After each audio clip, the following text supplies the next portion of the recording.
Hello friends, രാവിലത്തെ എൻ്റെ പതിവ് ജോലികൾ ഞാൻ തുടങ്ങിയിട്ടുണ്ടോ. ഇന്ന് അത്യാവശ്യം നല്ല തിരക്കിൽ തന്നെയാണ് ചെയ്യുന്നത്. സ്കൂളും കാര്യങ്ങളൊന്നുമില്ല, എങ്കിലും ഇന്ന് അത്യാവശ്യം നല്ല തിരക്കുണ്ട് കേട്ടോ. കാര്യം വേറൊന്നുമല്ല, നമ്മൾ അടുത്ത കൈകൊട്ടി കളിക്കുള്ള ടൈം ഏകദേശം ആയി തുടങ്ങിയിട്ടുണ്ട്. അപ്പോൾ അതിൻ്റെ പ്രാക്ടീസും കാര്യങ്ങളും ഡ്രസ്സ് എടുപ്പും ഒക്കെ നടന്നുകൊണ്ടിരിക്കുകയാണ്.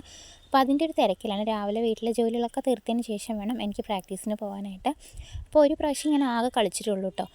അതാണ് നമ്മൾ പൂരാഘോഷത്തിൻ്റെ ഭാഗമായിട്ട് അമ്പലത്തിലാണ് കളിച്ചിട്ടുണ്ടായിരുന്നത്. അന്ന് എനിക്ക് കളിച്ചിട്ട് വലിയ പ്രശ്നമില്ലാന്ന് തോന്നിയതുകൊണ്ട് മാത്രമാണ് ഞാൻ അടുത്ത കളിക്ക് കൂടിയിട്ടുണ്ടായിരുന്നത്. പക്ഷേ ഇപ്പോൾ എനിക്കതിൻ്റെ ജീവിതത്തിൻ്റെ ഒരു ഭാഗമാണ്. കാരണം ഞാൻ എൻ്റെ വീട്ടിൽ ഹാപ്പി ആയിട്ടിരിക്കുന്നതിനേക്കാൾ കൂടുതൽ ടൈം ആ ഗ്രൂപ്പിൻ്റെ കൂടെ ഇങ്ങനെ ഹാപ്പി ആയിട്ടിരിക്കുന്നുണ്ട് കേട്ടോ. നമ്മൾ പുറത്തോട്ടൊക്കെ ഇറങ്ങി ആളുകളൊക്കെ ആയിട്ട് ഇങ്ങനെ ഇടപഴകുമ്പോഴാണ് നമുക്ക് കൂടുതൽ സന്തോഷങ്ങൾ ജീവിതത്തിലോട്ട് കടന്നു വരികയെന്ന് എനിക്ക് തോന്നിയിട്ടുണ്ട്. ഇപ്പോൾ എൻ്റെ വൈകുന്നേരങ്ങൾ ഏറ്റവും കൂടുതൽ മനോഹരമാകുന്നതും ഈ ഗ്രൂപ്പ് തന്നെയാണ്. അതുകൊണ്ട് ഞാനിത് ഒരുപാട് എൻജോയ് ചെയ്യുന്നുണ്ടായിരുന്നു കേട്ടോ. അങ്ങനെ ഞങ്ങളുടെ പ്രാക്ടീസും കാര്യങ്ങളൊക്കെ നടന്നുകൊണ്ടിരിക്കുന്നുണ്ട്. ഇനി ഒരു 10-15 ദിവസത്തിനുള്ളിൽ നമ്മുടെ പ്രോഗ്രാമും കാര്യങ്ങളൊക്കെ ഉണ്ടാകും.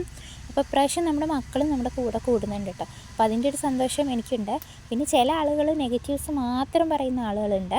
എന്തിനാണ് ഇപ്പോൾ ഇങ്ങനെ ഒരു കളിക്കാൻ പോകുന്നത്, ഈ പ്രായത്തിലാണ് ഇനി കളിക്കുന്നതെന്നൊക്കെ പറയുന്നത്. എനിക്ക് മാത്രമല്ല കേട്ടോ, എൻ്റെ കൂടെയുള്ള എല്ലാവർക്കും, അതുപോലെ ഈ ഒരു പ്രോഗ്രാമിന് ഇറങ്ങുന്ന എല്ലാവർക്കും കേൾക്കുന്ന ഒരു പൊതു അഭിപ്രായമാണ് കേട്ടോ. പക്ഷെ അങ്ങനെ പറയുന്നവരുടെ എനിക്ക് തിരിച്ചൊന്നും പറയാനില്ല, മറിച്ച് ഒന്നേ പറയാനുള്ളൂ, ഇത് നമ്മുടെ ജീവിതമാണ്. എൻ്റെ ജീവിതം തീരുമാനിക്കുന്നത് ഞാനാണ്. ഞാൻ എവിടെയാണോ ഏറ്റവും ഹാപ്പി ആയിട്ടിരിക്കുന്നത് അത് മാത്രമേ ഞാൻ തിരഞ്ഞെടുക്കുകയുള്ളൂ. ബാക്കിയുള്ളവ ഞാൻ തള്ളിക്കളയുക തന്നെ ചെയ്യും.